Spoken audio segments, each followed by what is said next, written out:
From nude beach to wedding. I got married. There was a fancy suit, rings, teary vows, a minister, and I even did the government paperwork because she's Mexican. How did this happen? Why would an American man get married these days? Well, let me explain. 10 minutes after I first met her, I asked, "What do you like to do?" or something like that. Her response. I'm going to the nude beach tomorrow. I was thunderstruck, smitten, and helpless. I was already in trouble, and then she said that. She could have said anything else, but she chose those words. I fumbled for my phone to show her this website. I have a website about nude beaches. Let's go to the nude beach tomorrow. Somehow, we ended up in my truck at 7 a.m. the next day, heading to Hollover Nude Beach. For the past 15 hours, I felt higher than if I had taken 10 grams of mushrooms. It didn't even feel real. How did I end up on a spontaneous nude beach date with a stunning Mexican woman? She handed me a cold beer. What the heck is happening? Breathe. Don't show fear. She was the most prepared beachgoer I had ever met. She had everything in the perfect quantities: beer, but not too much beer, frozen Gatorade, healthy snacks, and a portable speaker. I can't even talk about the sunscreen. Maybe it was her idea, maybe it was mine, but soon we were in the water. At a nude beach, there are two types of people, those on the sand and those in the water. The people on the sand are keeping secrets, the people in the water are not. I couldn't keep my secret. It was out. And now here I am with my new Mexican family. I've seen all these people naked. My bride and I sometimes get people naked. That's what we do. But we do other stuff too. We made a nude beach movie. We had a nude beach Christmas. Why not a nude beach wedding? Because that's not proper. Have some class. Let me tell you something, be careful about going on nude beach dates. I once wrote that you should only go on first dates at nude beaches, but now I'm rethinking that. You'll probably marry that person. Maybe don't go on nude beach first dates unless you're ready to marry. The nude beach to wedding phenomenon is strong. Or yes, only go on nude beach first dates because the only kind of person who will say yes to that is the one you should marry. First date or nothing, don't wait and see. For every Starbucks first date that happens, 10 potential nude beach marriages are missed. Ours happened. I didn't even understand her name correctly at first, but I was already willing to die for her. I predicted in an article, written days after meeting her, that it might be my last first date. Married a little over a year later. What would have happened if we didn't live close to a beautiful nude beach? Then again, maybe people like us just end up living near nude beaches. Until next time. Austin. This story beautifully captures the unpredictability of love, showing how chance encounters can lead to profound connections. I like how it shows that, if you are confident you can do everything. That or I am being extra poetic. The girl from the camp. If we talk about life stories, I'd have to tell my story of a long-lost love that will never be forgotten. It was an eventful summer, and I had seen quite a lot that year, but the time came for me to do my work at freshman camp for university students. That's a thing here. So, I came up with the idea that I would manage a few students 3 years younger than me in the camp. And so it started. The first batch was fun and entertaining, but the second one was different. There were a lot of freshmen, 70 if I'm not mistaken, and they were scattered throughout the camp. A lot of fun stuff happened, and I saw a girl. She was different. She was sitting in the corner of the public gathering spot when I first saw her, with her eyes gleaming with incredible depth, a very serious expression, and as cheesy as it sounds, I did feel my heartbeat skip. Afterward, it all came to a close, and no conversations were made, but she did come to the student union, and we met face to face, as she became my successor.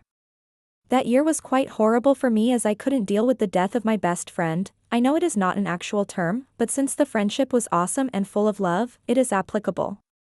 I was devastated, and as time went on, I could not bear working in the student union. I quit my duties and eventually dropped out of uni. As I dealt with my inner crisis, I lost connection with anyone from the university, and eventually, my life moved on. It was probably 4 years afterward that we met in a bar. We talked about the days in university, and she couldn't understand why I moved my friends out of my life. Afterward, we met quite a few times in groups of friends. Eventually, due to circumstances, we met alone, and the night was a blast. We laughed so much, roamed around the city, spoke about life and philosophy, and eventually, we held hands tight.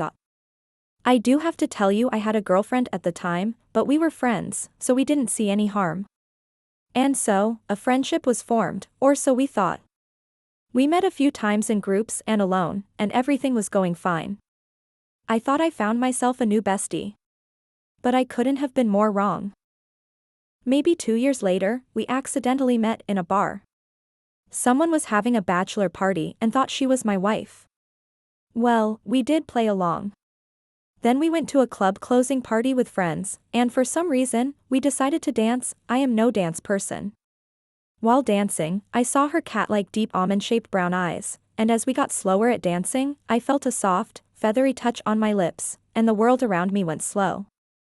I saw her eyes looking at me, and I could not have been happier at that moment. We kissed again, and eventually, we were dancing in a firm and soft hug with our noses touching. We both had a girlfriend/boyfriend at the time, but we didn't care.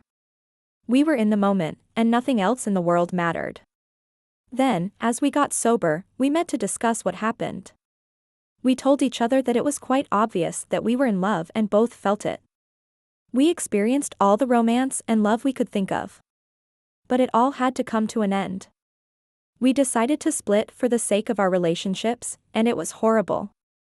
We got rid of each other on all social platforms, and no communication was in place. And now, as I write this, I know she's happily married to her boyfriend from the time we had our blast. She gave birth to a daughter, and for some reason, I am incredibly happy to finally know this. I have my own family with our girl growing up, but I can say that the girl from the camp was one of the best things that ever happened in my life. Unfortunately, we decided to never see each other again, to avoid temptation. And so, a part of my heart is still reserved for hope and love. A fantastic girl. I was 12 years old and it was the summer of '98 when a new family moved in across the street from me. I went over and introduced myself to the family and I was fortunate they had a boy that was my age. That boy had an older sister who I will call Lay. I had a thing for her almost immediately. When I turned 16, and I went on our first date. The two of us dated for 3 years and had an amazing time together. We ended up going to the same college and we both wanted to see what else was out there and we went our separate ways. About a year passed and fate brought us back together, even if only for a month or so. She was going to pharmacy school and would be moving away.